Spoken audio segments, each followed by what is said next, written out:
Please support Republic of Mindanao.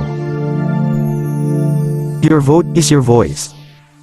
Pilipinas at mga taong bayan ng Republic of Mindanao, nais ko pong ipakilala sa inyong lahat ang Republic of Mindanao. Panoorin natin ang video na ito para sabay-sabay nating malaman kung anong meron ng Republic of Mindanao. Please stay tuned hanggang dulo.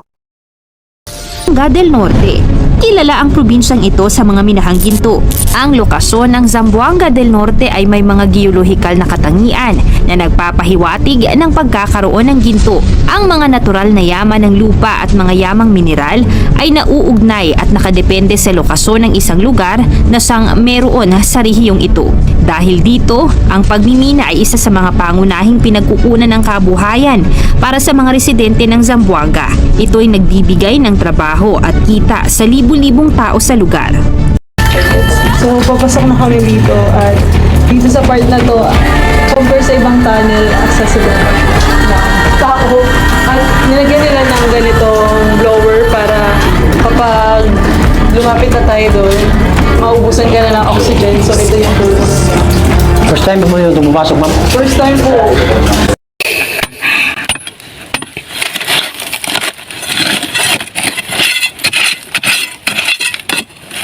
May mga high-grade na.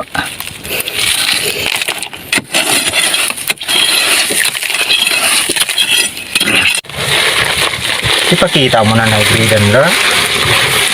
Oo, ipakita mo. Now?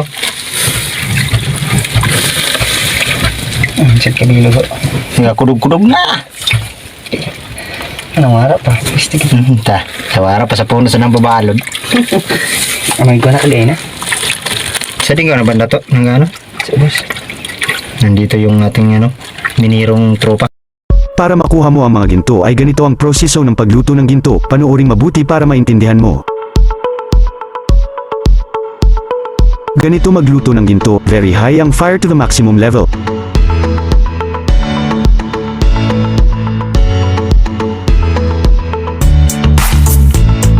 Panoorin mong mabuti ang video hanggang dulo para malaman mo kung legit ba na merong ginto.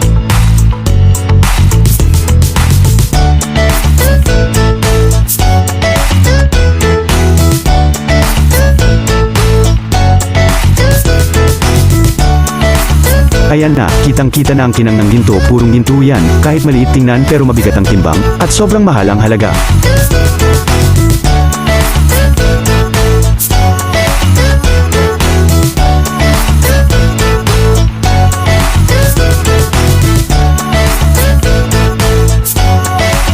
Purong ginto yan, kahit maliit tingnan pero mabigat ang timbang, at sobrang mahal ang halaga.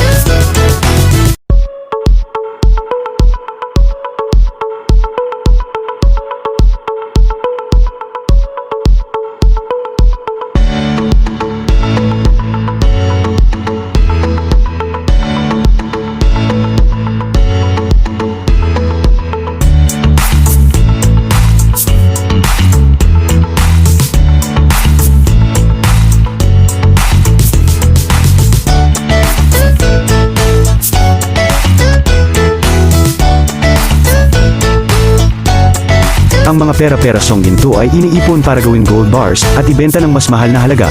Ito ang actual video footage ng mga gold company na pinagtulungan buhatin at ito ay legit na 100% na purong gold bars. Kapulubi at kahampas lupa ang Mindanao, marami ang natural resources at ginto. Sa totoo lang, ang taga Luzon ang mas nakinabang nito.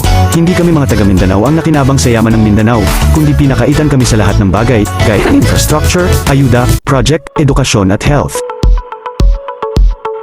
Kaya nga, gusto na naming maging malaya, at humiwalay sa Pilipinas at bumuo ng sariling naming bansa at sariling batas, dahil pagod na kami mga taga Mindanao sa mga kurakot na politiko, at sa mga politikong gahaman sa kapangyarihan. Hayaan nyo na kaming maging dehado at maghirap tutal, sanay na kaming lahat sa kahirapan.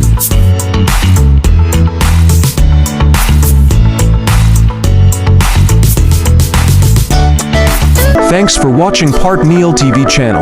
Please subscribe my YouTube channel. Follow, like, comment, and share.